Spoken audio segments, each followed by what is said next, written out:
Hi guys, I was asked when I was going to make another video.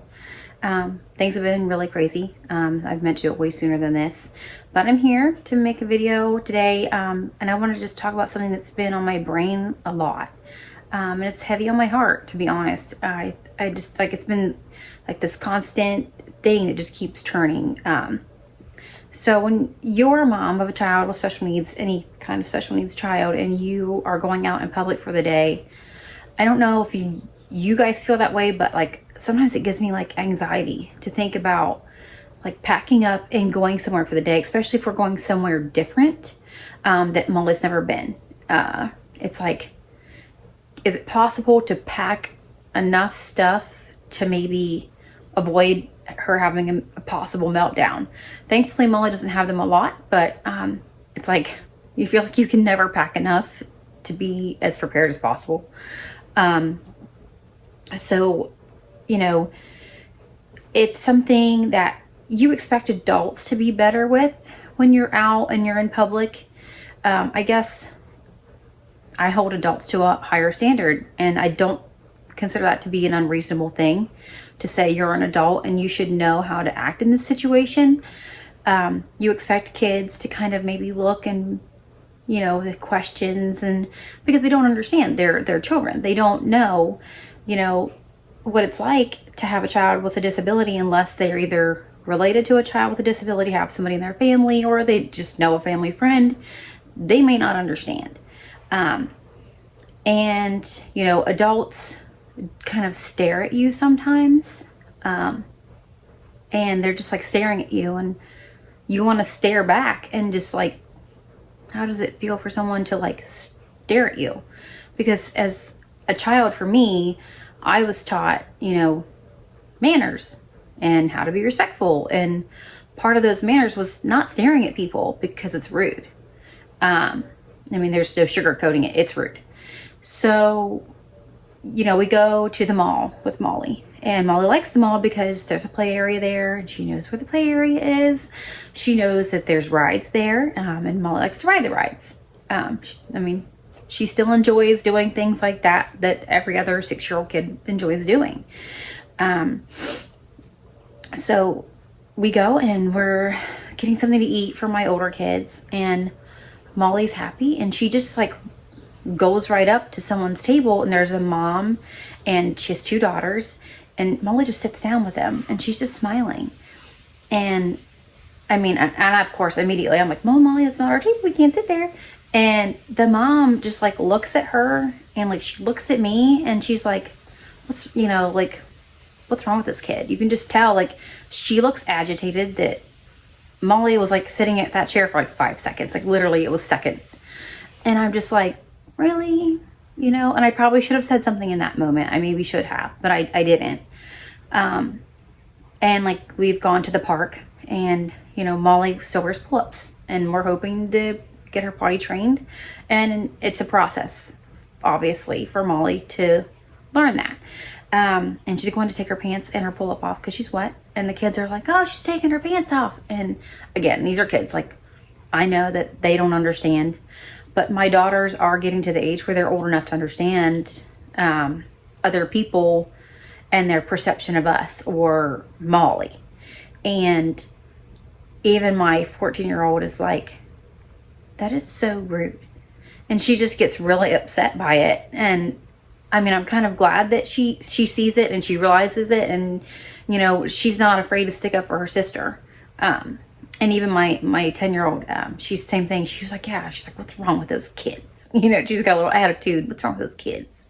And, you know, and like some adults will just like look, you can see them side eyeing you. Like, you know, they're staring, and they're just like, okay.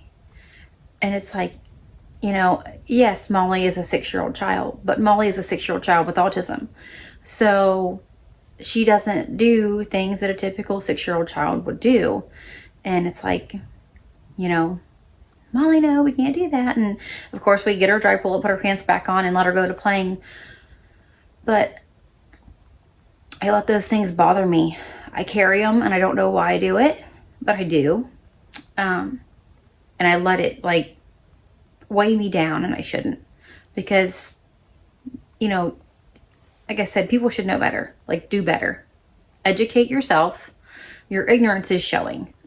Do better and make sure that as parents, we educate our kids. Because my daughters will see someone in public and they've kind of picked up on some of those things and they know. So my girls will look at someone and they'll be like, Mommy, you know, does this person have a disability? Because they want to know and they want to understand, because they are directly affected by somebody with a disability, because, you know, their sister has autism. So I feel at least blessed in that way, that my kids have that genuine heart where they care and they want to know and they want to understand. And they are not afraid to tell other kids, bless their hearts, they are not afraid. And sometimes it's hard for me, and I'm an adult. I should be able to say, hey, you know, you should do better. Like, she has autism. And like I said, I don't know why I let it bother me so much. You know, but it's hard when people look at your child like they're from another planet. Like, they're just like making these crazy faces. But recently too, we went to the eye doctor, and that was new, because Molly's never been to the eye doctor, but her teachers wanted to make sure she was okay. And I respect her teachers, and I'm like, we'll make an appointment and we'll get her checked out. And that was one where they had to dilate her pupils. So it was going to take longer. And we went in and she did okay. And then she went back to the room and she kind of got a little like, oh, okay, I don't like this. But the doctor was really nice. The staff was really nice. They knew beforehand that Molly had autism. They were very patient with her. And even the doctor, I think, could tell that I was like not handling it well, because I was so worried about her. And he's like, it's okay, Mom, this is what we do. And that was amazing, because I've gone to an emergency room and I knew she had an ear infection, and the doctor was not as kind, you know, trying to talk to him. And I'm like, well, she has autism. He's like, well, kind of figured that. And I was like, whoa, you know, you especially expect more out of a doctor, you know, be professional. So I guess I'm just baffled by the fact that we're living in 2023 and this is the kind of stuff that we still deal with. But in those situations as a parent, you know, if something like that happens, I say take that chance to educate your kids. You know, I'd rather you come up to me and ask me about her and explain it to them than people just staring at us and looking at us like, you know, what's wrong with them? What's wrong with her? Why does she act that way when she's excited? So Molly had her pupils dilated, and we went out to the car, because we could wait in the car or we could stay in the lobby. And I was like, you know, we're just gonna go out to the car. Molly can play, and she's happy in the car. And then it was time to go back in. Molly didn't want to go in, and we got on the elevator, and Molly's crying and she's yelling, and you know, she didn't want to go back up. And there's a mom waiting outside the elevator with her son, and he's probably 2.5, and she's carrying him, and she's like, can we ride with you? Because I think she was trying to respect my space, knowing she saw what I was dealing with. And I was like, absolutely. And she rode with me, and you know, I'm talking to Molly the whole way, trying to calm her down. And we get to the second floor, and we're getting off the elevator, and the mom's behind me, and you know, she knows that I was trying to calm her down, and she's aware, like, you know, that she's aware of what's, you know, that Molly has, you know, autism. Like, I think she knew.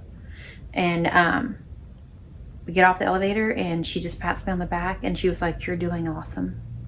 And we need more of that. I mean, we do. We need more of people who show that, you know, they're sincere and genuine, and they acknowledge that, you know, you're going through something right now, or your child's going through something right now. And instead of getting the typical thing that I get when I'm out, I got a mom who saw me and my daughter for who we are, and it was okay. And Molly's not autism. Molly's Molly. I want to say thanks for watching, and I'll try to make a video sooner than later this time. Thanks, guys.